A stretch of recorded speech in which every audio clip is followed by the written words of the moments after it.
It's time to talk sports. It's Hacksaw's Headlines, a panorama of the world of sports, stories, comments, and opinions. Touchdown, San Diego! Now, here's iconic sports talk show host Lee Hacksaw Hamilton and co-host John Riley. Who wants to talk sports on a Monday? We do. From our DIXIELINE Lumber and Home Center studios in San Diego, we welcome you to our Monday bonus podcast, Hacksaw's Headlines. Christmas week is upon us. This is Lee Hacksaw Hamilton along with my co-host, John Riley. We welcome you. We have an absolute ton of topics on the table over the next hour or so. And, of course, we will also have you as a co-host at the end with Fans Forum, so get ready to fire us some questions along the way.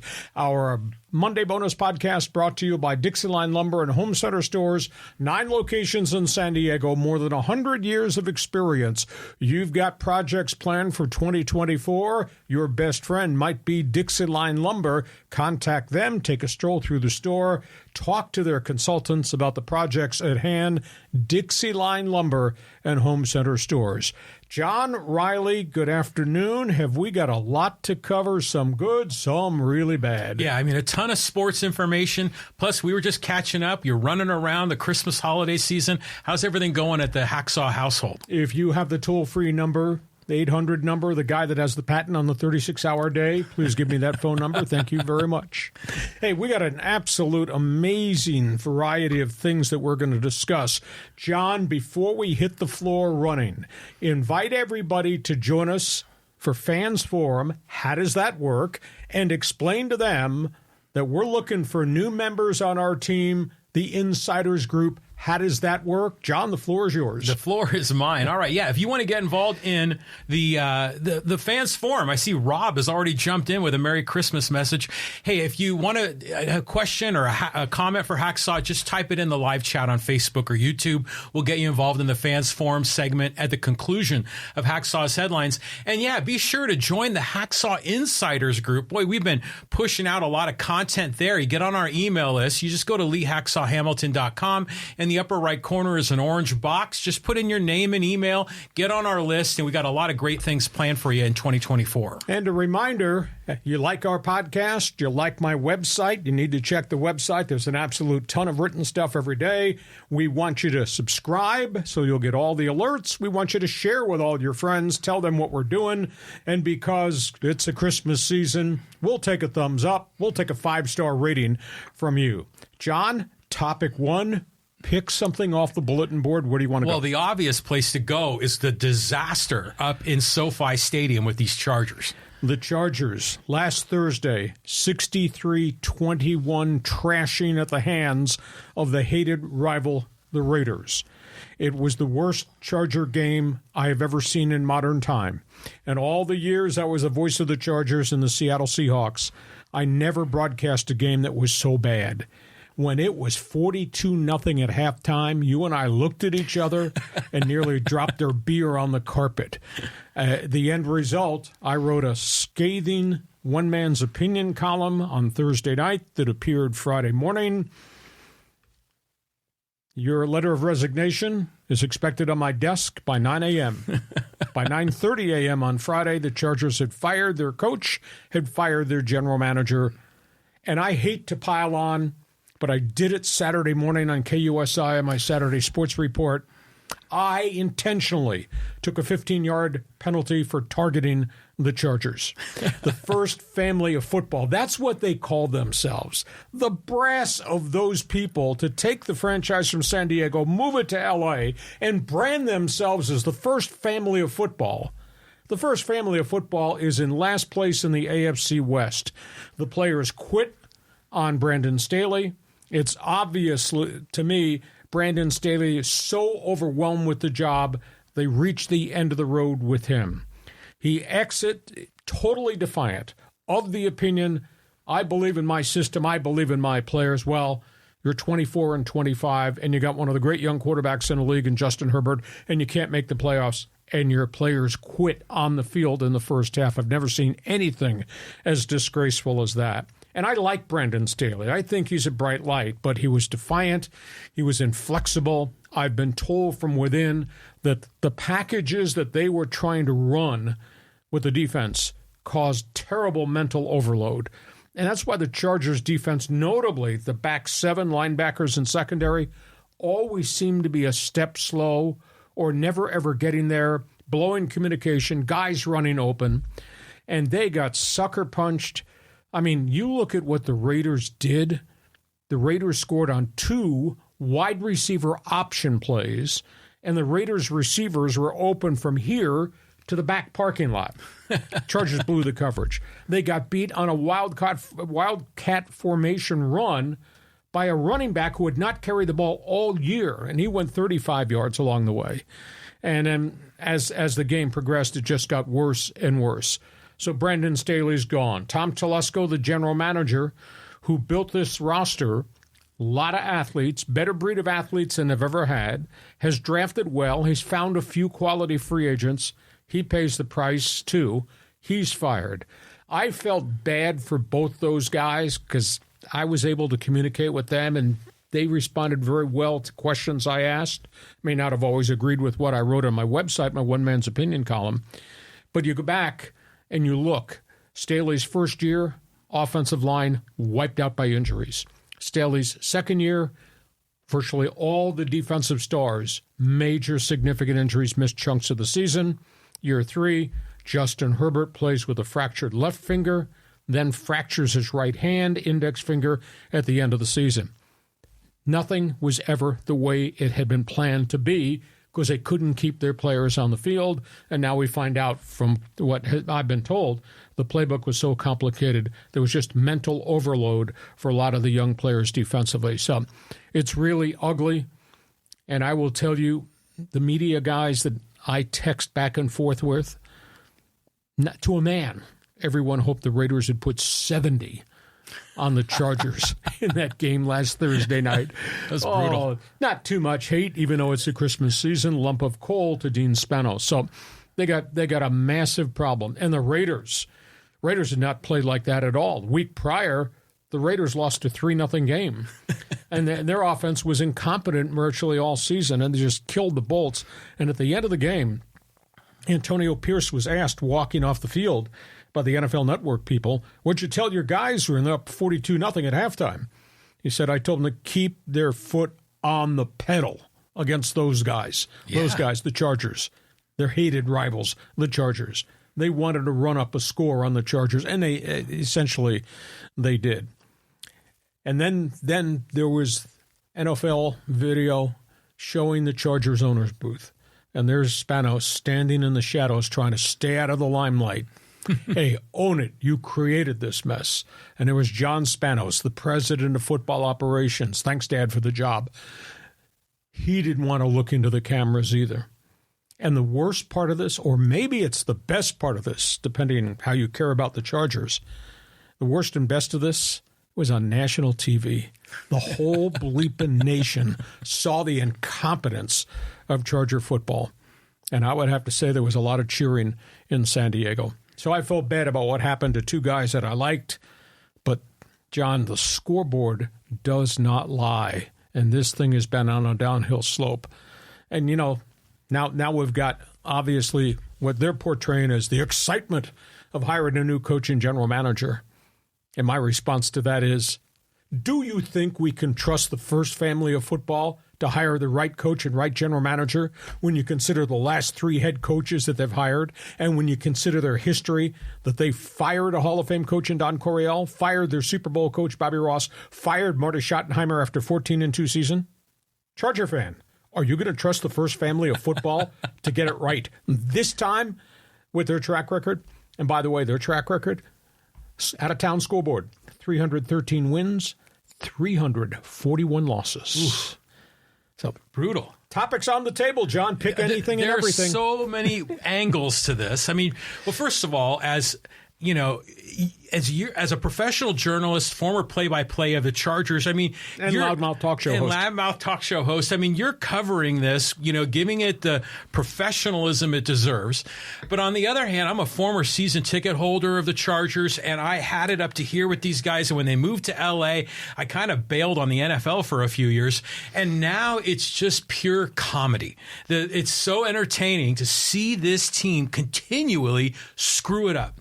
Now, I heard one person comment that Telesco, while he is the GM, he's really only kind of a super scout. Like that, really, John Spanos is the guy that makes the decisions on the roster in the draft. I mean, what's your take on that? Why does John Spanos still have his job if he was a decision maker with Telesco?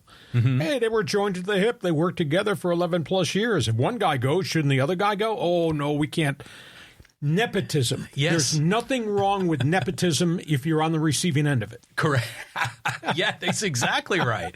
Yeah. I mean, what a disaster of the whole situation too, and against the Raiders. I mean, of all teams, and then the Raiders scored 0 points the week before. But it was just insane what happened in that game. I mean, it's still mind-boggling. Now, going back to Staley, it's interesting that, he's this defensive guru and he's got this magic, defensive scheme, but it is complicated. And, that's one of the sins of coaches is if they make it too hard and if the players have to think more than just react. Smart guy, too smart. Yeah. Playbook this thick. There aren't enough hours in the day to be able to execute everything in that playbook. Exactly. It's really tough. I would assume he will go back to the Rams in some type of assistance job under Sean McVay and maybe rebuild credibility. Telesco will probably get hired somewhere else, not as a general manager, but probably as a player personnel guy or a director of scouting. I said at the start of the season, because you had the brass to ask me about being the former voice of the Chargers and being so outspoken about how this ended and what they did to 55 years of loyalty. And I remember the comment, I'm a huge Justin Herbert fan. I hope he goes 17-0. But in terms of Dean Spanos, he went 0-17. Well, they're not 0-17, but this is pretty bleeping close to being as bad as being 0-17 in the vision of the fans and the community. And now Charger football in L.A., it does look irrelevant again. And you mentioned the records of the team of Telesco and of Staley. Staley's only one game under 500, but that doesn't tell the story. No. I mean, blowing that game in Jacksonville in the playoffs last year. 27-0 lead, and they lost. And then they're 42-0, trailing at the halftime against the Raiders. It's insane how this franchise over and over makes terrible decisions. And to your point, getting rid of Ross and Coryell and Schottenheimer, I mean, come on, man. What are these guys doing? What page of the dictionary is the word chargering in? Yeah. I think that might be the word of the year in Merriam-Webster's dictionary. Yeah. Okay, well, if you're an NFL fan, if you're a Charger fan, if you're a Charger hater, hey, jump in the chat box and get in line so you can ask us and make some statements, ask some questions, your feel about Charger football right now. You think NFL Films would like to hire me to do a commentary on where the Chargers are right now? Okay. So we go from the bad to what is next on the horizon for the Bolts. Yeah, we got a lot of interesting candidates here for the new job. Now, they can start contacting people who are not coaching. They can start contacting people on teams that will not be in the playoffs. But in terms of marquee hot candidates, other teams, they can't do it till the divisional round is over. So there will be a chunk of time in which the Chargers are very limited in their search for a new coach, new general manager. I've been told that they're going to hire a general manager first, then the general manager with John Spanos will lead the search for a head coach. So it's not like they got to do it a week from Monday. They do have lead time. And if they have guys that are not working in the NFL now or guys on teams that are out of the playoffs, they can start pursuing permission to interview these guys. Hot list, general manager. This is a guy that I really like. His name is Adam Peters. He's been a longtime assistant general manager to the San Francisco 49ers. You know them, best record, NFL, John Lynch and all that. Adam Peters, I think, is a hot candidate. Joe Horwitz, Baltimore Ravens. Who is Baltimore? They win, and they win, and they win. And they draft really well. Seldom do they do anything in free agency. Obviously, John Harbaugh is the face as the head coach, but Joe Horwitz is player personnel director. Pretty good track record. Another guy nobody knows. He's been with this team for 21 years. You go back and you look at the history of the Dallas Cowboys, they draft well, and they don't make a lot of mistakes in free agency. Will McClay. Those are three names right off the top that I think they're going to get the chance to talk to. Now, because all three of those are on clubs that are probably going to be playing into January deep, they won't have a chance to hire one of them at this point. But those are three guys with great credibility on their resume. Thoughts? Well, I mean, you can't go wrong hiring a 49er assistant GM, considering what that team has been doing, or the Ravens assistant GM. But I want to ask a question is, what is the brand of the Chargers? What are they going to be known for? What's their calling card? Because I think you have to have that identity, and then you build around that identity if you're going to hit the reset button and start over. That's a real valid question, considering most of the things you say are out in left field. But no, in all honesty, that's a valid question with an asterisk right at the end, because they're in salary cap hell. The roster they have right now is not going to be the roster they're going to have next year, because they are like 60 to 70 million over the salary cap. Ooh. So they've got decisions. Who do they keep? Who do they restructure? Are they going to have to chop bodies? So the roster around Justin Herbert, who is the focal point, the quarterback, I think is going to be in for some real change once we get the new general manager in. Who are they? That's a quarterback that throws the ball down the field. Who are they? They need something different in the offensive line because the offensive line disappointed everybody. Who are they? I think they're saying goodbye to Austin Eckler, so now they have no established running backs. So they got a pile of issues on offense. And by the way, after you fix that next Monday, what the hell are you going to do Tuesday, Wednesday, Thursday, Friday with the defense, which hasn't played well for 3 straight plus years under Brandon Staley's system? A lot of athletes, but not very many of them are accomplished. And, you know, they've turned Derwin James into just a pedestrian safety, and that guy was supposed to be the next Rodney Harrison, the next Ronnie Lott, and where has he been the last year and a half? The system sucks. Kenneth Murray, first-round draft pick, linebacker. When was the last time he made a play? Yeah, you don't hear his name much. No, not at all. And then obviously the enormous amounts of money they're paying the 2 pass rushers, Bosa and Khalil Mack. I don't think they can afford to have $61 million cap space tied up in those 2 guys. And Bosa's hurt all the time. We got the wrong Bosa on our team. Yeah, the real Bosa's in San Francisco. So, John, that's a long answer to your very pertinent question. Who are they? They got a lot of problems. One problem they don't have is the kid quarterback, Justin Herbert. But, boy, they got other issues. Now they got the money asterisk issue they got to deal with. Now, let's talk about coaches. And there's a zillion names out there. Just thumb through the phone book. You'll find a name that might be a candidate. Bill Belichick. The general consensus across the board is he will exit New England at the end of the season. I hope it's not messy. Fans in Boston are really angry, which is absurd. They've had such a phenomenal run, all those Super Bowl rings with Belichick and Tom Brady. But Belichick has created this mess that has now taken down Belichick, the coach, because Belichick, the general manager, has done such a poor job in free agency and kind of a substandard job, I think, in the draft. If Belichick becomes available, would he come out here? My heart says I would make a run at him only as my coach. He is not going to be upstairs in the player personnel department.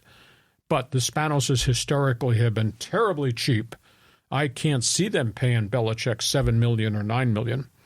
Belichick, if he exits New England, think he will, Belichick might wind up in Washington, new owner, Charlotte, impulsive owner, and if something bad happens with the New York Jets, because they're not winning under Robert Saleh, could you imagine Woody Johnson relinking with Belichick?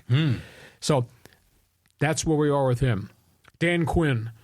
He did an admirable job in a tough situation, head coach Atlanta. He wound up getting fired. He was above 500. He got fired. He has reinvented himself, his resume, with what he's done with the defense with the Dallas Cowboys last night, withstanding. Jim Schwartz, he is the creative juice that has made the Cleveland Browns the best defense in the NFL. Former defensive assistant, Philadelphia Eagles, head coach, Detroit, failed badly, bad organization. He's reinvented his credibility too. Jim Harbaugh, Michigan. We all know track record, what he did USD, what he did Stanford, what he did at Michigan, what he did with the 49ers. The only negative to Harbaugh is that he wears out his welcome. Every place that he was at, as he fixed football programs, they were ready for him to leave when he exited. And I don't know if Michigan wants him out, but the NCAA may have something to say about this, because I still maintain there's something coming down this road about the COVID blackout recruiting violations that Michigan's program was in. But Harbaugh's a candidate. And then you've got Ben Johnson, offensive coordinator, Detroit Lions, getting a lot of credit for fixing Jared Goff. You've got Frankie Smith, offensive coordinator, Miami, what he's done with Tua. The only issue is hot coordinators. Chargers have done this 3 times now in a row. Mike McCoy, Anthony Lynn, Brendan Staley. Hasn't worked out. Mm-hmm. So are you think you can hit the jackpot with somebody else's young coordinator, or are you just going to revisit struggles because they're learning on the job, or you better serve to go get a veteran guy? And John Riley says, this is a great question, because often the Chargers have hired great, coordinators, even Norv Turner, right? But they're not leaders of men. They're not the guys that really, get their team to come up to another level. So this may be the time we need to get an experienced head coach, or at least a guy that's done it before, even if they're now a coordinator. So, a lot of these names on the list are names we've talked about before. Dan Quinn might be pretty interesting. I don't want Belichick. I mean, just turn the page on that guy. I mean, when he doesn't have Tom Brady, he's nothing special. And he's had a rough go in other places. Quinn is interesting. Harbaugh is the sexy name, but I'm not sure about that. And then, who else is there? I mean, that would be worthy of consideration. It just seems that some teams just kind of hit a guy like, Antonio Pierce doing a pretty good job at the Raiders. Sometimes teams just find a guy that just has magic. And I'm just wondering if any of these guys have that Midas touch. So you're telling me you don't want to hear the name John Gruden either? Oh, Gruden. Well, I thought he was going back to the Raiders. That's what you were saying. No Gruden. I mean, no way. It's the toughest part in the NFL, and I've walked those hallways and my relationships with these general managers. The toughest part, maybe it's an imagery thing, hiring a veteran guy.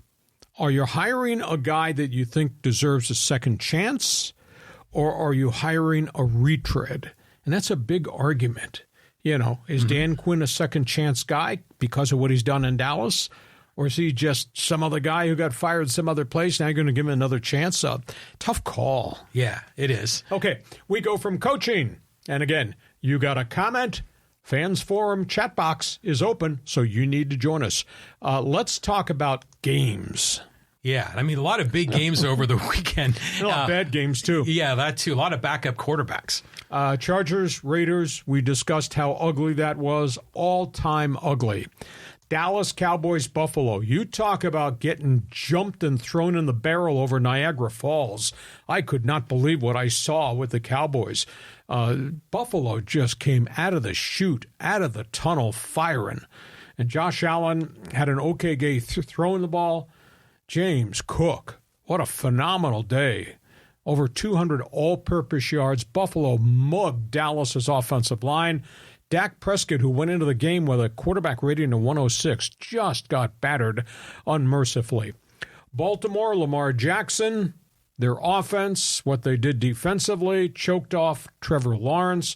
Jaguars are on a bit of a bad tailspin, and Trevor Lawrence is hurt again. 2 weeks ago, he suffered what would look like a really scary ankle injury. He's come back to play the last 2 weeks, but hasn't been himself. Now he's in the concussion portal, and Baltimore is just going down the field, throwing it, running it. They got 51 quarterback sacks on the season.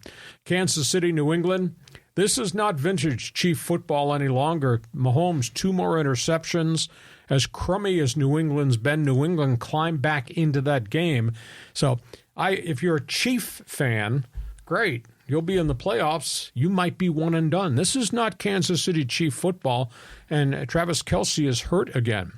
What a coaching job by Sean McVay. Rams wallop Washington.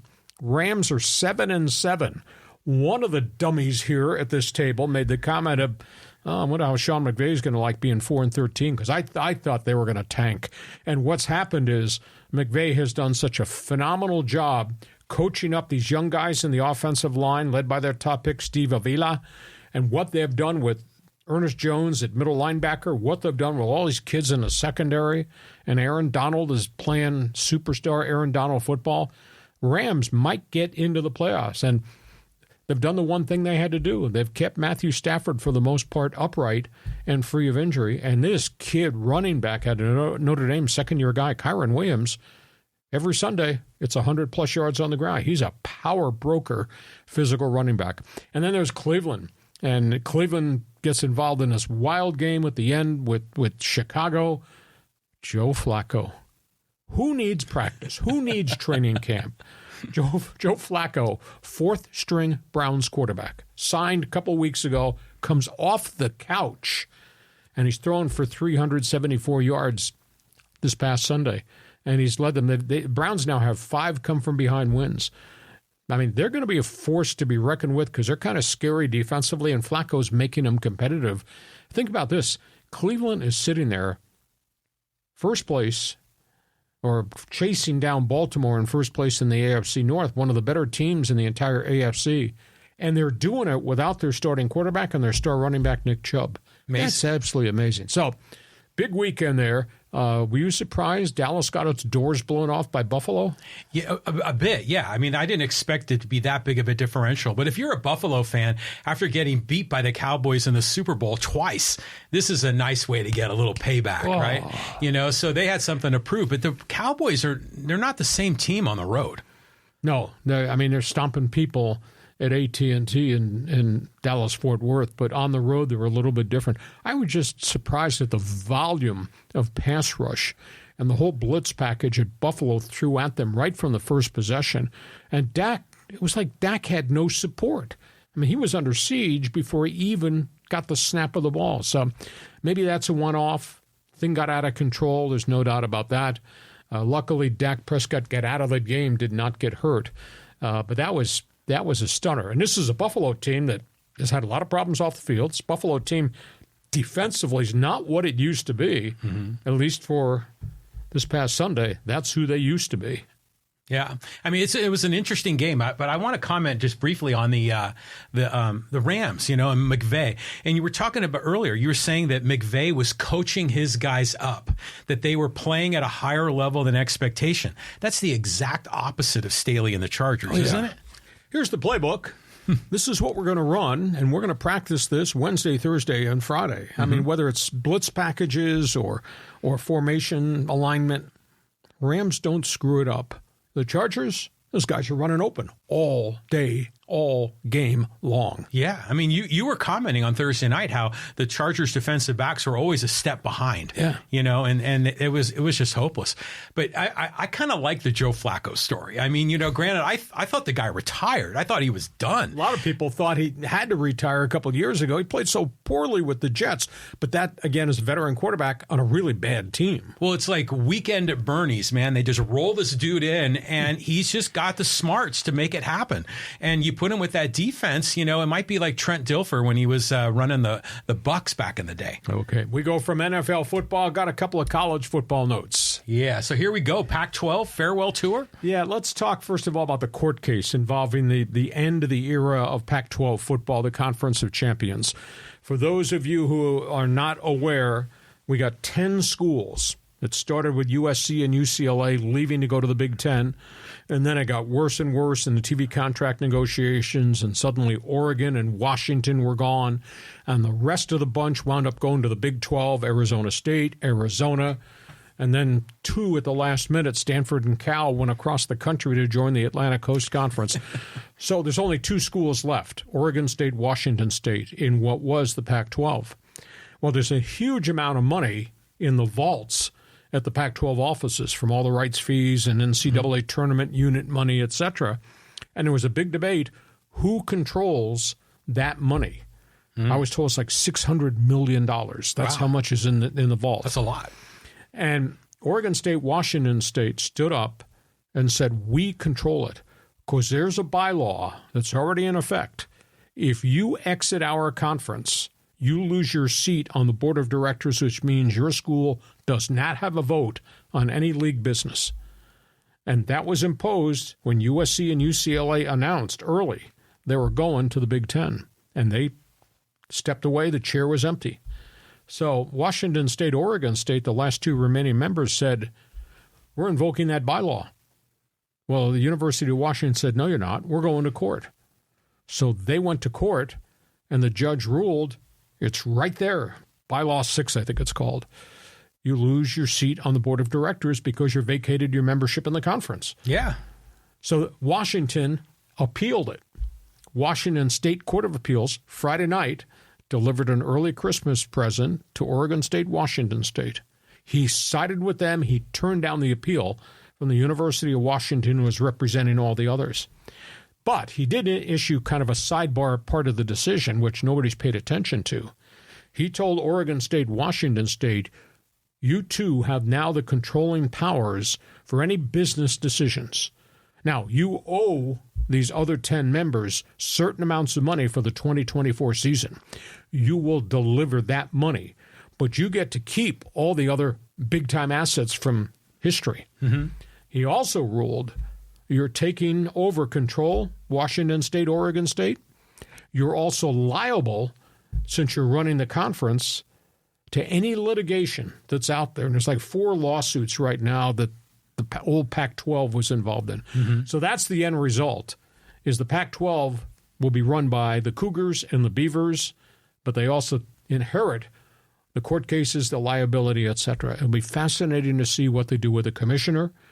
And obviously they have a game plan to be a 2-team conference for the next 2 years. The minute the Mountain West TV contracts expire after 2025, I think you'll see the Pac-2 dive in and take the ones they want, because there'll be no exit fees then. Mm-hmm. The Aztecs and Wyoming and Fresno State, when the TV contract expires, there won't be exit fees. They can then leave the conference. So I think a couple of years from now, when we're still doing this podcast, these schools are going to be joining Oregon State, Washington State. So that's one big story. The other story is the bowl games just started this past weekend. UCLA beat Boise State. The whole storylines involving bowl games are all these quarterbacks have vacated, have gone into the transfer portal, and nobody's playing in the bowl games for their teams. UCLA did not have its star young freshman quarterback, Dante Moore. They played Boise State, whose quarterback jumped ship. He went to Arkansas last week. Anyhow, after the game, Chip Kelly was asked, farewell tour Pac-12 conference, how do you view what's left behind? And he said, this is the saddest thing I've ever been part of. He said this conference should have never broken up. He said the 12 schools failed totally. That being said, UCLA is going to play in the Big Ten with Southern Cal. Good luck on all those bloody road trips. But he made a really interesting comment. He says, going forward, what I think should happen is a 64-team super conference. Would all be lumped together, would all be a Power 5 super conference. All the TV money from all the networks, which is driving all this relocation, all this TV money would go into a pot. We would all share it equally. One conference wouldn't be getting $60 million per team, another conference getting $31 million. It all goes into a super conference pot, and we also control the NILs, and all that money gets paid to the players too on an equal shared basis. I'd never quite heard that angle to how the next wave of what college football would look like, but that's what Chip Kelly said. So you got Oregon State, you got Washington State to comment, you got Bruins and Chip Kelly. Wow, it's getting coughed up here, but Well, a couple of comments. First of all, I saw that clip of Chip Kelly going through that plan, and I was like, hallelujah, someone talking some common sense. The only part I didn't like is it still haves and have-nots, Power 5, Group of 5. I kind of like to see some of that break down a bit so that, there's... Because I always feel bad for San Diego State and a lot of these other Group of 5s that are pretty good programs that deserve a chance to move up. So maybe they do that with a relegation system like Premier League. I don't think it'll be relegation, but let's be honest here. If this thing goes down the road the way we think it goes down, once the TV contracts expire for the Mountain West, all these schools become free agents. And then Oregon State, Washington State, and whoever's running the Pac-2 at that point can call San Diego and can call Boise and can call Fresno and call Laramie and say, you got the chance now to come join us. You're free. And now suddenly Pac-2 becomes maybe the Pac-8. Well, I think Oregon State, Washington State might want to make those phone calls more quickly than possible because they may need other partners to share the liabilities of the Pac-2 going forward. So they're not holding, 50% of the bag. They might want to spread their risk around. Okay, so that's where we are in college football. Hey, we get to halftime. Before we move to halftime, I want to remind you that our podcast, our Monday bonus podcast, our Thursday podcast, brought to you by DIXIELINE Lumber and Home Center Stores, 9 locations, been in business more than 100 years in San Diego. John, you got projects. I'm glad you know what you're doing because I have no clue about how to get kitchen cabinets built and shelving for my garage. But you do, and so do the guys at DIXIELINE Lumber. Yeah, great guys there. They'll help you out. They got that drive-through lumber yard. But, even during the holiday season, people just want to do a couple of little quick things before the family shows up. Maybe they want to paint a room. Maybe they want to, just get some new lighting in their house. So, DIXIELINE Lumber is both like a hardware store, but it's also a lumber yard. It caters to the homeowner and to the contractor professional. Gift cards. Oh, lots of stocking stuffers. Yeah, lots of gift cards they've got, and there's got a lot of other promotions depending on what you're buying, especially with windows. If you're buying these big Windows deals, they're throwing in gift cards to kind of spruce up the deal. Yeah, go to DIXIELINE.com, find out about all the special features. DIXIELINE Lumber, guarantee it. Build it, fix it, you will enjoy it. They will become your best friend in 2024.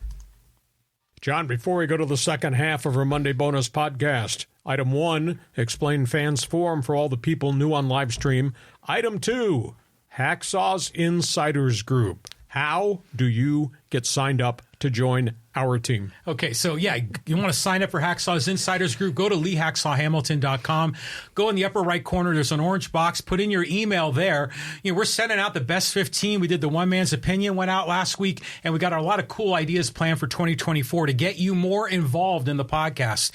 And by the way, if you got a question or comment for Lee, look at this lineup of names in the fans forum. I see Bob and Pedro, Raul, Michael, John, who else is in there? ALN, Dave Dog, Michael, Paul. Jeez, it's this list. It's John, Steve. The list is forever. We'll be here till Wednesday answering your questions, I'm sure. Yeah, so we're going to try to get as many of these folks in at Fans Forum at the conclusion of Hacksaw's headlines. And Hacksaw's Insiders Group, join us. A lot of unique things we're kind of kicking around for 2024. And if you like sports, check my website, leehacksawhamilton.com. I write on it every day. There's no excuse for you not to be involved by checking out my website. We go from all things football, we're talking baseball, and I wish we could say something positive, but at this point in time, nah. Yeah, it just seems like every time we get a nugget of news, it's never positive with the Padres. So we are now headed to the third week of baseball free agency. The Padres have done virtually nothing aside from the Juan Soto trade. I have no problem with the deal they made. I have a problem, as we talked about in our podcast last week. I don't think they got the right guys in the trade from the list of blue chip guys that the Yankees had stockpiled on their 40-man roster. I think that's a problem. The other problem, and this is a bigger problem, and this has to do with money. It's like the Monopoly game. This has to do with the fact that they've been so far over the luxury tax limit 3 years in a row. They're going to get a bill in January for $38.9 million. That's how much they have to pay Major League Baseball for being over the luxury tax threshold 3 years in a row. That's why there is this big push that this payroll has to go from 253 down to 200. Now there is sentiment that they're going to take it lower. They might take it as low as $180 million. That's a hell of a decrease from 253 last year for that group of underachievers that we saw at Petco Park. That may be part and parcel why they have done nothing on the free agent front. There have been 41 pitchers who have changed teams since free agency started December 4th. 41. None of them come to San Diego yet. Yeah. Now, the 2 Japanese pitchers are still out there, but Yamamoto is way beyond what they'd ever pay. And suddenly, Shoto Igamama is getting inflated offers, which means maybe they're not going to be in on him. And they've lost so many of their support pitchers who have gone. 2 of them to Kansas City, 1 to the Angels, 1 to Cincinnati. They have made no moves at all. And the fact there's 41 pitchers have already changed teams, that's tough. And then we get into the other part of this whole syndrome. There's still guys out there that you can trade for, the Shane Biebers of the world. But the price tag is going to cost you one of your blue chip guys in the minor leagues. We want to do that again? Did we not learn from the Juan Soto transaction or a whole bunch of other transactions that A.J. Preller's made? So this is not a good situation for the Padres, especially if the rumor mill is true that instead of going from 253 to 200 million, it may be more like 180 million because they owe Major League Baseball so much money. So they got work to do. Granted, baseball season doesn't start a week from Friday, but they got holes. They might have the worst pitching staff right now in the National League West because you got 2 of them coming off health issues, Yu Darvish and Joe Musgrove, and you've lost all the other guys. Kansas City took both Michael Wacha and Seth Lugo and gave them what was in the Padre contract, $16 million per year. Now, those guys are going to be at the front end of the Kansas City rotation. They were at the back end of the Padre rotation. But the Padres lose 2 starters who pitch pretty well at the price they decided they didn't want to pay, and those guys get that price somewhere else to go pitch in a bad team at Royal Stadium. So I'm concerned. I'm alarmed. I don't know how they're going to get out of this financial box that A.J. Preller put them in. Doesn't it feel like, the previous 2 or so years, Seidler, just wanted to win, and he was willing to kind of look the other way on rational business practices and just put all of his chips on the table. Sadly, he's no longer with us, and now I think the business people are making business decisions. Now, going from 253 to 200, even down to 180 sounds awful, but in the history of the Padres, 180 is a hell of a lot. Yeah, but that money's all tied up in 4 or 5 players. Exactly. And there's no other way to get increased money to go get what's left out there on the marquee front. Right. Yeah, I mean, they're in a bad spot right now. So, maybe, gosh, wouldn't it be great to have Mackenzie Gore right now? There's a lot of other players that we dealt Soto away for. It'd be nice to have. But, they're going to have to depend on young kids. They're going to really need to have a blend, of veterans, high-priced guys and up-and-coming young guys. So hopefully they're going to bring up Snelling. There's a couple of other hitters. What's the kid that was a shortstop and then he was out playing in the outfield who's a really good hitter? He was like in Double-A, I think. So there's a few of those guys that have a shot to make it too. Well, Snelling is at Double-A, but he's young Double-A. He's not ready for the major leagues. Maybe in July. Yeah. They'll give him the kick at the can. Drew Thorpe, who was a really bright young pitcher, was 14-2 for the Yankees in Class A, came in the Soto trade, but he's at least 2 years away. And he's not a power pitcher. He's more of a finesse guy, so he's a back-of-the-rotation guy. I would have thought by now A.J. would have jumped into the market and signed some guys to one-year free agent contracts, veteran pitchers, because he's done it in the past. He's found guys. He hasn't done that. Padres have signed 10 minor league free agents. Not one of them is an established guy that you can say, okay, he can be my 5th starter, or he can be one of my setup. Not one of them. They're all journeyman guys that have been with 6 different clubs. Yeah. I'm kind of stunned at that. And yes, there's potential to make trades. But again, if you think you're going to go get Shane Bieber from Cleveland, who's going to be moved, you're going to have to give up something significant. And that means, are we going to take one of the pitchers at AA that might be the future from now? Yeah. To me, it's just a bad combination. This whole monopoly game thing is, the credit card bill has come due. Yeah, it really has. No doubt about it. But, what about Trevor Bauer? You still think maybe Bauer is out there. Julio Reyes is out there. Yeah. Somewhere the district attorney's office is going to make a decision, I would assume within the next month, about whether they charge Urias with domestic abuse. So, I don't know. You're asking me to talk about the moral responsibility of running a team, but Trevor Bauer is a proven commodity.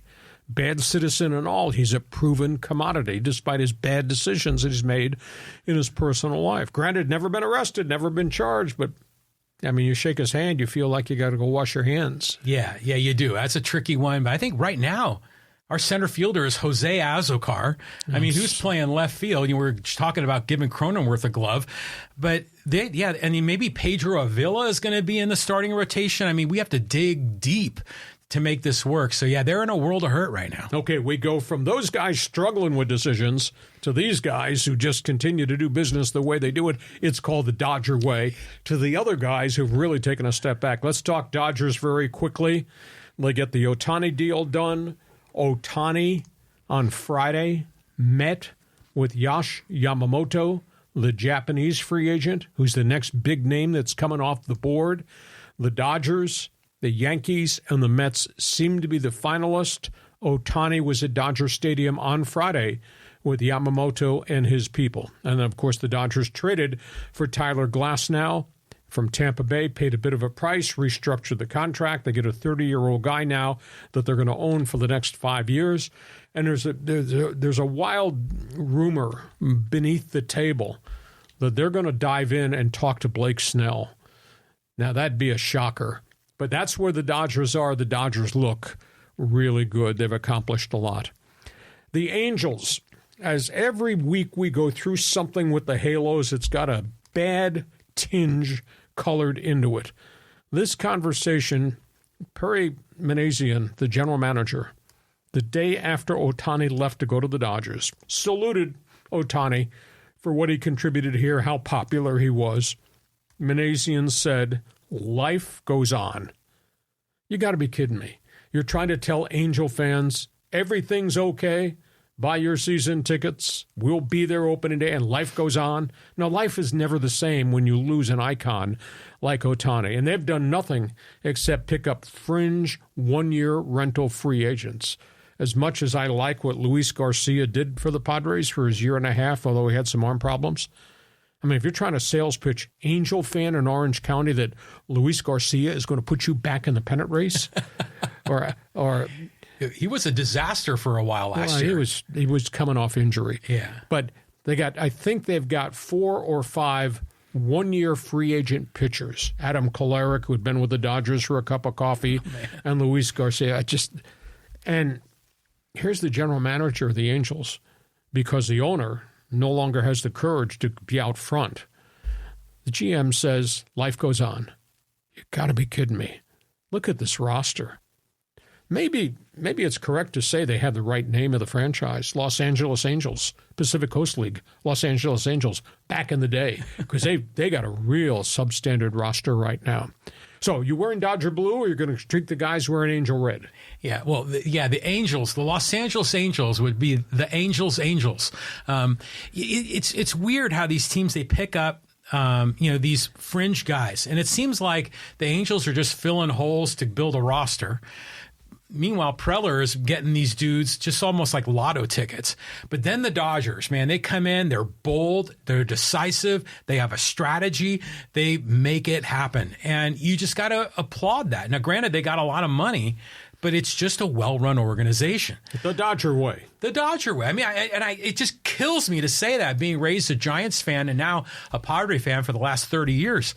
But you got to tip a hat to those guys. So now we'll see what happens next. I mean, because the Dodgers still, a lot of question marks with their pitching staff. I mean, they got Glasnow, but they're still, they got to depend on those young guys. We're going to see how that whole thing plans out. But I think if you're a Dodger fan, you'd be happy because as they sit there on opening day, you got Ohtani and 44 home runs, and you got a frontline starter in Glasnow. And we know that these guys coming off surgery are going to be back by June 1st, and we know they've still got 5 young pitchers. They've only traded one. Ryan Pepio went to Tampa in that transaction. So still deals to be made. One other baseball note. This is really strange on the Sun Coast. Yeah, about the Rays and this battle over the stadium. Tampa and St. Petersburg have been working to come up with the funding for a stadium for the Tampa Bay Rays. Tremendous young franchise, well-run, historically has developed tremendous players in the farm system, kept some, traded others. Fans still haven't come out because of where that dome was, Tropicana Field. They're going to build a brand new stadium, $1.3 billion as part of a $6 billion entertainment district across the bridge in St. Petersburg. Well, on Friday, the mayor of St. Petersburg and the executives of city council went public and saying, we have a problem. We don't want the franchise called the Tampa Bay Rays. The stadium is in St. Petersburg. We're contributing more than half of the funding for the stadium. The stadium is in St. Petersburg. We want the name changed. And Tampa Bay's president promptly stood up. Why he would do this is beyond me. If you try to change our name, stadium deal's off. Wow. We're not going to build a stadium. We're not going to pay our share to build the stadium. So now they're gone to the commissioner. Rob Manfred's in a tough situation. Tampa Bay Buccaneers, it's a regional franchise under the name Tampa Bay. Stanley Cup champion Tampa Bay Lightning, Tampa Bay based. Team's going to be across the bridge in St. Petersburg. And they're screaming at each other and threatening each other. We're going to fold it. Well, nobody wins if the Rays back out of funding the new stadium. They're back in the same mess they've been in since they've been there. Bad old stadium, looks like a contractor's erector set. It's a terrible place. Yeah, it is. It's just a disaster. So why would you say, if you try to force this on you, we're going to pull out of the deal? Well, you're screwing yourself. Here's a solution. Go to Rob Manfred. It doesn't have to be Tampa Bay. Doesn't have to be St. Pete. Call it the Suncoast Rays, because that's what the region is. It's the Suncoast on the west side of Florida. Yeah, not bad. You can keep the logo, you keep the name, everybody knows it's the Rays. It's the Suncoast representing Tampa Bay and St. Petersburg. So if you were a commissioner, how are you going to solve this problem? Yeah, if I were commissioner, I'd take a very different approach, because I still question whether or not that metropolitan area can support a major league team, because Miami doesn't draw, the Rays don't draw, and you can build a sexy new stadium and it still may not draw, even when they have a really good franchise. But this whole battle over the name, it seems like little brother syndrome, St. Petersburg wanting to get a little bit of a boost in their brand image. I mean, if I were commissioner, I would say, okay, which city in America is going to build a stadium? Portland, Montreal, Nashville, this is your chance. Yeah, and it's Stuart Sternberg, the owner, who's done a great job as an owner of a small market team with his baseball side, developing all these really good young players. I don't think he wants to leave the Suncoast. Just call it the Suncoast Rays. My goodness. That's not a bad idea. Okay, we go from that. We got NBA basketball to talk about. Yeah, this whole thing with Draymond is bananas, and now there's news on Ja Morant. Okay, Draymond Green has been suspended indefinitely. Those of you who saw the video of him flail a Phoenix Suns center with a forearm, it sure looked like it was intentional. And he's got such a bad history of violent acts. He's one of the NBA's bad boys. He's screwing himself, I think, because he's towards the end of his career. He can still play. There's no doubt about that for Golden State. But he's screwing himself as to what his post-career is going to be. Well, maybe that's not true, because Charles Barkley's a loudmouth on television and Draymond Green's a loudmouth, so maybe he's not screwing his TV career. But they got a real problem with him, and now the league has suspended him indefinitely. He's losing massive amounts in game checks. He's never apologized for the junk that he's done on the floor. I mean, the flagrant forearm hit the Phoenix Suns guy in the neck and was a real brute force hit. And, of course, last year he punched one of his teammates in the face in practice. The whole world has seen what he did to Jordan Poole. And he runs up these bills with technical fouls and ejections, and he's out of control. Steve Kerr said Sunday, we're not punishing him. We're going to try to get him some help. Yeah. They want him back. But is he beyond help? Because it just emotionally, it's like he's eroded to the point he's almost like a thug waiting for the next incident to happen. So they got the Golden State thing. Ja Morant comes off the 20-game suspension for the gun incidents and all the off-court stuff in Memphis. Memphis is a disaster this season because of his suspension and obviously loss of a couple other players for big injuries. Ja Morant finally meets with the media over the weekend, and he doesn't apologize. All he said was, these are the hardest days of my life. I've gone through this. I'm trying to learn from this. He doesn't apologize. And nobody in the media, I mean, if you're going to go to a press conference, John, you're going to ask the pertinent question. If I were sitting there, I'm asked the question, we know your track record. We know how you got yourself in trouble multiple times with guns. Ja Morant, are you going to separate yourself from your posse? Because your posse seems to be part of the problem with your decision-making. Mm-hmm. Nobody asked that question. So he comes back. He will play Tuesday night, and he will try to salvage their season. He's trying to salvage his reputation. He's gone through counseling. He's saying all the right things. But he said all this before when he was suspended last year by Adam Silver, the commissioner. So you're going to solve Draymond Green, and what do you tell Ja Morant? Well, the Draymond Green thing, it's one thing to be a loudmouth, and it's even another thing to be kind of a hothead to get in fights. But Green is way over that line. To me, he has personal, psychological issues. Anger management. Well, but it's not just the anger management. That's just how he reacts to it. I think he has self-esteem issues because if you don't feel confident in yourself, then any threat to you want to fight back. So I think, he has some serious homework to do with a therapist. And then as it pertains to Ja Morant, I just want him to be the star that he was meant to be because he's so dynamic. He's a lot of fun to watch. I just want to see him get back on track and get his life back on track. Okay, we go from that. Speaking of controversy, you're a golf fan. This thing's not solved yet. We're talking about the negotiations, PGA Tour, the Saudi Super League, the LIV Golf. They face a December 31st deadline for this proposed merger. We've already seen one great player jump, Jon Rahm, going to LIV for $450 million. The PGA Tour maintains they are going to continue to work through the merger issues here. Now we got another player in this whole conversation. This hasn't gotten an awful lot of ink. We know the Saudi PIF fund has proposed putting $3 billion into a merger pool to join the PGA. PGA would control all the golf tournaments globally, but the Saudi side would run the tournaments in Europe under the PGA banner and would market the game globally. That's why they're $3 billion. Now, the Fenway Sports Group, which is based out of Boston, Red Sox Fenway Park, they're involved in a lot of sports investments. They've proposed joining the PGA and LIV, and they would put $3 billion into the pro golf thing, and they want to run the marketing in the States. Oh. So suddenly, the PGA, which looked like it was on its deathbed because of all these players who jumped, suddenly might have $7 billion coming in the front door, and they'd have two corporate people, Fenway and the Saudis, globally marketing the sport. It's complicated. I don't know how far down the road they are in terms of dotting the I's, crossing the T's, and then signing on the last page. But this has kind of come out of nowhere. Suddenly it's a $7 billion investment to save pro golf globally. Yeah, that's a pretty interesting idea.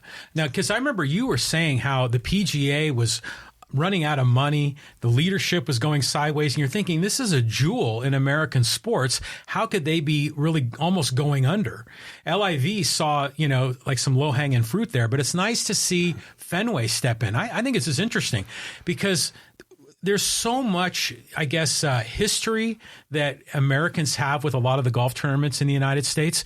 It'd be a shame to see that kind of all get blown up. Well, you got the Masters and you got the British Open, and you've obviously got the Grand Slam events, which are the marquee events. They say December 31st is the deadline. Of course, you put erasers on pencils. You can always change that end date. Okay, we go from there. to what are you watching on TV, John? Yeah. I mean, this is funny. You were talking about Fox and ESPN. This is kind of the battle of these talk shows. Well, they keep changing people. So we've got ESPN's morning show led by Stephen A. Smith with Shannon Sharpe, who jumped in. Mm-hmm. Across the street, you got FS1, Fox Sports, Skip Bayless, and a host of co-hosts, the latest Keyshawn Johnson, among others. Well, they've been at it for almost a year. And Stephen A. Smith, loudmouth, with Shannon Sharpe, who's really loud. All the tight ends in my life are all loud. Everybody I know is loud. Those two guys are killing Fox Sports and Skip Bayless. It's amazing. TV ratings just came out, I think, for the last 4 months. And Stephen A. Smith and Shannon Sharpe, when they're not yelling, have 535 million viewers each day. 535. Skip Bayless, FS1, has 105. That's not very good. No, not at all. I mean, and, I've often wondered how Skip Bayless still has his job, because he always strikes me as kind of a weenie. But I think he is like an executive producer, and he's got other management roles in his show. And I think that's why he's always been hanging around. Now, I like Stephen A. I mean, to me, Stephen A. is entertaining as hell. And Shannon Sharpe, I think, has done a really good job since he's come off the field. They just have more, what's the right word? Just more credibility, just a little more chutzpah than those other guys. They're loud. They're loud, but they're fun and loud. Just like you. By the way, I just made a mistake. It's 535,000 viewers each day. 535, not 535 million. Yeah, that would be like more than the United States population. Yep. But doesn't that still seem kind of low? I mean, that's pretty good number. 535,000 for early morning. For early morning. I mean, how many viewers does an NFL game get? They're in the millions. Yeah, 28 million or something. Yeah, exactly. So it's 535,000 for Stephen A. Smith and Shannon Sharpe. Skip Bayless and his team, 105,000. That's not very good. Okay. Hey, before we jump into Fans Forum, just a reminder, if you like what we're doing, want you to subscribe so you'll get all the alerts every time we put something up on the YouTube channel, which we do a lot. Want you to go to my website, LeeHacksawHamilton.com. Read what I write every day. You'll be the second most informed person on the planet, aside from the guy that writes the website. And invite you to share and subscribe and tell everybody what we're doing. And don't forget, Fans Forum at the end of each show, your chance to participate. And we want you to join Hacksaw's Insiders Group. We got some kind of screwball things we're going to announce going in to 2024. John, ready, set, go. Fans Forum. Fans Forum. All right, here, let's get Paul involved. He says, Hacksaw, you are so wrong. Staley should not have been hired. Hot coordinator. These guys get hired every January and February. I don't know that he sold them a bill of bad goods, because they were really stymied by the injury factor, and that killed them 3 straight seasons. But that being said, the stories that are coming out about the playbook being way too complicated, the young guys just not able to cope with it, that bears fruit when you look at how badly they play week by week by week. 31st in defense, 32nd in pass defense, blown coverages. So Staley was a hot guy at the time he was hired, but there's a lot of hot guys. Some succeed, others fail. Yeah, well, you were talking about how he's a bright light, and we've mentioned a lot of other bright lights, but that doesn't mean you're a leader of men. That doesn't mean that you can rally the troops like General Patton and like, Blitzkrieg or whatever you need to do. So it just, and also Staley, he's just not a big tough guy. He's not like Dan Campbell, for the Detroit Lions. Screaming and yelling. Yeah, so you just kind of wonder if the players really look at Staley and thought, yeah, he's one of us, as opposed to like, just some nerd with a computer and a pencil and a paper. So this will be interesting. We could ask Paul next time, do you hire a guy getting a second chance? But how do you defend that second chance, or is he a retread? It's a tough call. It is a really, really tough call. Move on. Moving on. Okay, here, let's go to Al. And he says the Chargers will be successful when they learn to run the ball more than throwing the ball. Chargers have too many injuries, Hacksaw, because they don't use their legs and shoulders when run blocking. Well, the offensive line to me has been a huge disappointment because they spent a lot of high draft picks to develop these guys. And this season, aside from the loss of the center, Corey Linsley with a heart issue, their other 4 starters have been there every snap. And that line has not played well, and they have not run block. And this year, they did not protect Justin Herbert. He has taken a lot of sacks and more hits than he'd taken his prior couple of years. So it's a big difference. But is it teaching? Is it technique? Is it the blocking assignments? It's hard for me to believe that they can't run the football when you got somebody as dynamic as Austin Eckler. But offensive line is as big a disappointment as the mess on the defensive side of the football. Well, yeah, you can maybe fix how they tackle, but you can't fix going for it on 4th and 1 on your own 30 in the fourth quarter. Some of the bonehead decisions that Staley made. So I'm glad he's gone. Let's get another guy in there. You know who was a bright light that was actually pretty good, is turning out to be a great coach, is D'Amico Ryans down in Houston. I mean, they have a shot to make the playoffs. Yeah, and the guy in Philadelphia, he was a hot coordinator. Nick Sirianni, look what he's done over 2+ years with the Eagles. Matt LaFleur, he walked into Green Bay. Of course, he did have Aaron Rodgers, but the thing was going sideways. They fixed that thing. I think at one point they were 33-16 before Aaron Rodgers vacated. So you can hit the jackpot with hot coordinators, but Chargers? Nah, haven't seen that lately, have we? Well, here's another comment about who the Chargers should get. This is from Michael. He says, Bolts should also consider Jason Garrett, who helped Kellen Moore. That's a really good call because he's a really intellectual guy. And he managed the affairs. Dallas is a very hard place because of who the owner is, and the owner thinks he knows everything about football. I thought Jason Garrett did a good job. He's a Princeton guy. He's really a smart dude. But now he's a TV guy. And on Monday morning, he can wake up and not have to worry about my right tackle getting hurt, or why can't I run the football, or my God, the media is crushing us again. Mondays for a guy who's gone from the sidelines as a coach to the TV booth looks and feels really different. So that's not a bad call if he wants to get back in it. I don't know whether or not he does. Kellen Moore, the shamrock's kind of fallen off his shoulder. Now they're looking at him and saying, your play calls sure didn't work. But then Kellen Moore's victimized because his quarterback's been hurt trying to play through the finger injuries. And Kellen Moore gets victimized because the offensive line, to me, has been a massive disappointment. And Kellen Moore gets dinged because there is no Mike Williams. But he controls what they're calling. They should be targeting and throwing to Quentin Johnston 5 to 10 times per game. Oh, yeah. Now, Quentin Johnston's got to catch all those balls and not drop them, but Josh Palmer was hurt. So, Kellen Moore is not as flashy right now. His name was in neon lights a year ago this time. Those lights have been dimmed down for a wide variety of reasons. Was Kellen Moore offered the interim head coach job? I don't think he was ever considered for it. Really? But see, at the end of the day, doesn't mean a hill of beans. They're going to fire all those people. No, Kellen Moore's on a multi-year contract. Maybe he stays because he is linked to Justin Herbert. But I think the rest of those guys will be filing applications to do this podcast with you and me next year. Next question. Right. Okay, let's go to Javier. He says Padres having flashbacks of 2015. This is just really tough. I hate to use the word fire sale, but they spent so wildly over the last couple of years and what they allowed Preller to do. And, they were barking at the media last year when the national media and those of us here used the word sustainability. Is this sustainable? You spending this amounts of money in a market that's only $3.5 million?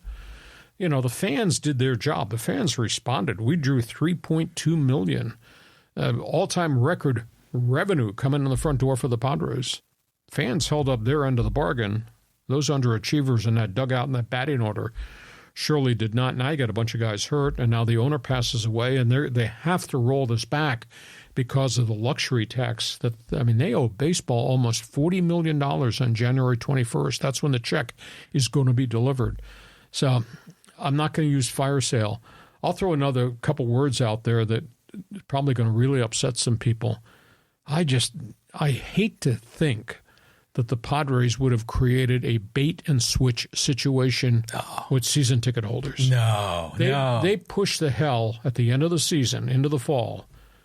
Buy your season tickets now for next year. By the way, the ticket prices have gone up again. Buy your season tickets. And they knew that there was going to be a rollback, and they knew there'd be probably a pairing of the roster. And that sure looks like bait and switch to me, that John Riley, season ticket check in the mail, September 1st, John Riley, do it. And all in the back of their mind, they know they got this luxury tax bill has to be paid, credit card bill comes due, and they know there's the Soto Scott Boras crisis is out there and probably not solvable. And bait and switch. That's a reach, I think. But do you think if the Bally's deal didn't go south, that the model would be sustainable? Probably, but it went south, and baseball knew that the regional sports networks were on the brink of going down the drain, and the Padres were the first ones. And the Padres gave their flag to the commissioner's office and said, we'll be the first one for the streaming plan. That's what baseball did. They spent all offseason preparing if this thing happened, and that thing happened. And the Padres got most of their $60 million. That was a one-time payoff. It's a different set of numbers this year, and now I think there's 11 other baseball teams that are facing the same calamity. And, of course, I give credit to Manfred and all the vice presidents he hired to come in the front door and create this template of how they're going to operate streaming. At one point, I think I had mentioned to you way back, just as this Padres thing was unraveling, baseball had what they called Team 30. They wanted to take control of the streaming of all 30 baseball teams. That's why it was called Team 30. And then suddenly the Red Sox stood up and said, no, we have NESN Network. We're making enormous amounts of money. And the Yankees had SNY and the Mets and Dodgers and Sports Vision. We're not giving our rights back to you. So the whole Team 30 thing kind of got put to the side. But right now there's 11 teams. But to answer your question, I think the blow of the loss of $60 million, that's huge, because they had backloaded a bunch of these contracts to be paid based on the fact they were going to get $60 million 5 years from now or 10 years from now. So that's where they got. It's one of the monopoly dollar problems they got. Yeah, a lot of the bookkeepers there, they're going to be crunching numbers all off season. Hey, let's go here to John Lynch. I don't know if this is the John Lynch Sr. or Jr. here, but he says, if Seidler family is tight for cash, they should sell the Padres for $3 billion. A multi-billionaire can come in and compete with a $250 million payroll and continue filling Petco. If the perceived fire sale comes to fruition, Padres will lose 1.5 million fans in 2024. Well, John, I don't think the fire sale is going to happen because they can't get rid of the contracts they've given out. They've got 5 hefty contracts, from Machado to Tatis to what they gave Cronenworth, what they've given the pitchers. Nobody's going to take those contracts. And the Padres moved Matt Carpenter to Atlanta last week, and they had to pay $1.5 million plus Ray Kerr to get the Braves to take him. The Braves just ate the contract. Braves just released Matt Carpenter. So any transaction, say if you wanted to move Machado, who's got great marketability, they'd have to pay a chunk of that contract. So now they're in a situation they can't get out of at this point in time. By the way, a lot of people. You got Jeff Bezos' phone number? Padres sell him to. So the Seidler family says they're going to own it. They're going to run it a little bit differently. I understand that. They're fine people. I mean, I obviously knew Peter extensively, and I've gotten to know Tom Seidler a lot better since Peter's illness came back. I've communicated. But it's not for sale. But they're going to have a problem. They're going to have a problem if it's not a very good team, if they can't find pitching. It's not going to be the same team, and they won't draw $3.2 million a year from now if this turns out to be a bit of a down cycle roster because they can't afford to go get other guys. And that's on the guy that grew up in the next town over from me on Long Island. That's on A.J. Preller. He did this. Yeah, I mean, they're in a pickle, but $180 million payroll is still a lot. It's a lot more than the Arizona Diamondbacks Yeah, but that went to the World back. Yeah. That 180 is tied up with 5 players. With 5 guys. Yeah, right. So, yeah, it's going to be tough. It's going to be tough. Hey, let's get another question. This is from Pedro, and he threw in $10 to support the Lee Hacksaw Hamilton podcast. Hey, according to Ohtani's contract, which GM lasts 10 years? Asking for Padre fans if Dodgers win regular season championship but melt down come playoffs, hopeful thinking Ohtani opts out sooner than later. Well, it's not the manager. It's strictly Andrew Friedman, or it's the head of Guggenheim that owns the team, Mark Walter. But those guys aren't going anywhere. Those are baseball lifers, and I think they'll stay there. It's got nothing to do whatsoever with whether Dave Roberts is a manager going forward. Ohtani's there. And John and I had talked, he spilled his coffee on the table one day. We were just talking about the importance of Ohtani and what was important to Ohtani. And I think it was culture. I think it was continuity. And there was a complacency with him in Southern California.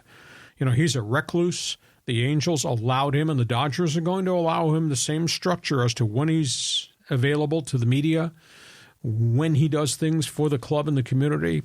He has this little spot in which he says, I'm available here, and that's my window, and I'm not doing anything else. You know, he had gone to New York. He'd gone to Boston. You know what the fishbowl is? You know what the media is? You know what the energy on Times Square is? New York and Boston are so different in terms of venues. He didn't want that. So he chose complacency. He chose the culture. He chose the community, and Southern California, Los Angeles, and Orange County offer him something that he's very comfortable with. Well, do you think that might be injured again? I mean, as a hitter, can you imagine him going on the disabled list? No pitching, no hitting. I mean, that could happen, right?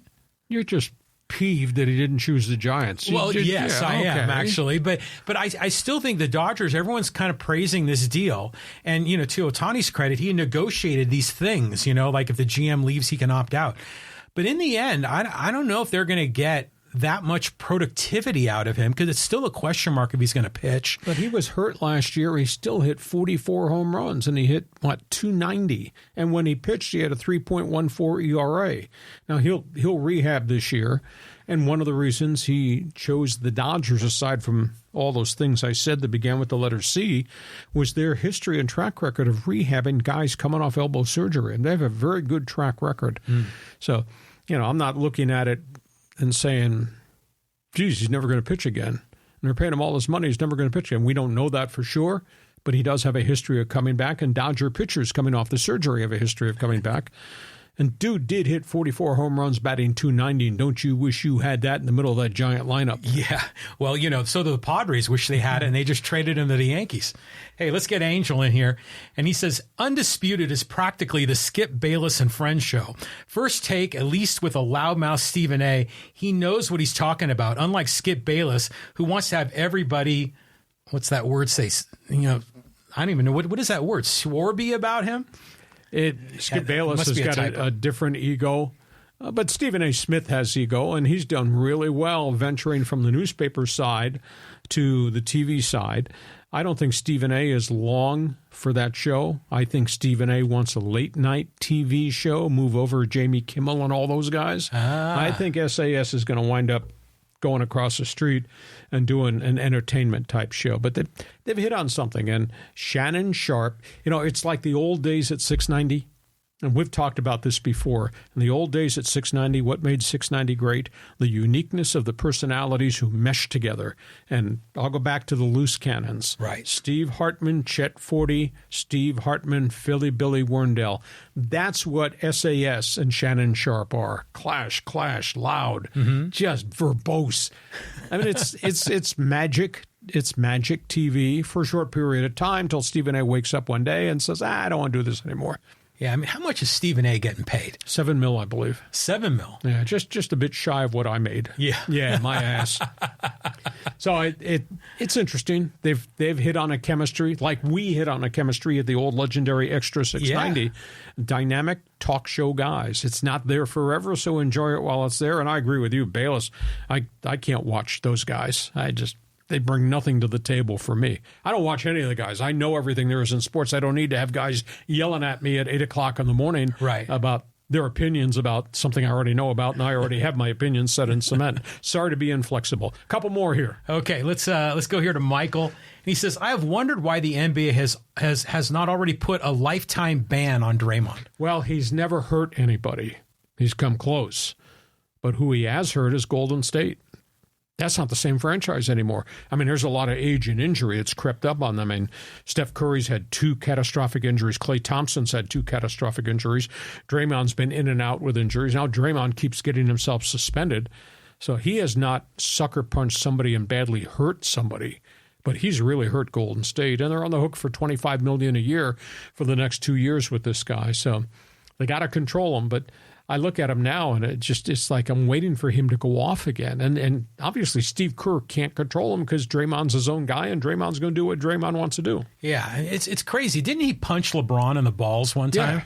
And then he ended up getting kicked out of that game, and then the Warriors lost that final. I remember that.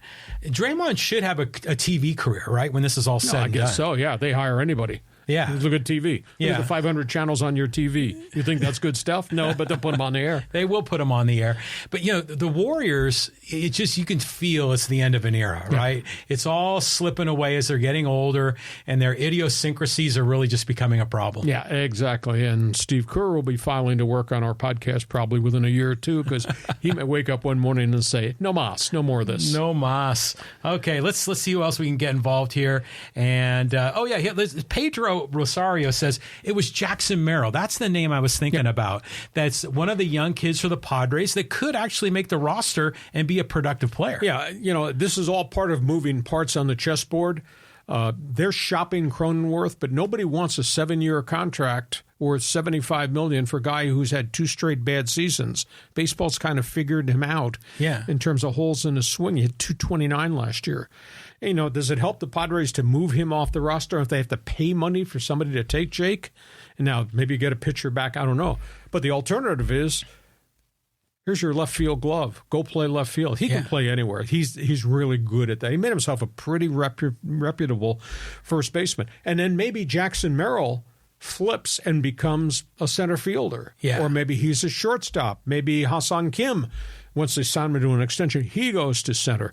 So they're not void of moving parts. And Merrill is the next one knocking at the door. But, Ethan Salas is 17-year-old catcher. He's years down the road. And Campusano now has to prove behind the plate that he can do this for 140 games to be the guy and hit like he hit last year rather than hit 180. So I think they have enough everyday players moving parts, although I think they got a vacancy at first base. But, there's ways to change that. If Machado can't be the third baseman he was because of the elbow, you make him a first baseman. Mm-hmm. There's ways to move some parts around. And at the end of free agency, if Garrett Cooper, the Miami Marlin, is still there or Tampa Bay Ray is still back on the open market, you go bring him back for a minimum veterans contract. And he'd be glad to have a job because he don't do this damn podcast with you.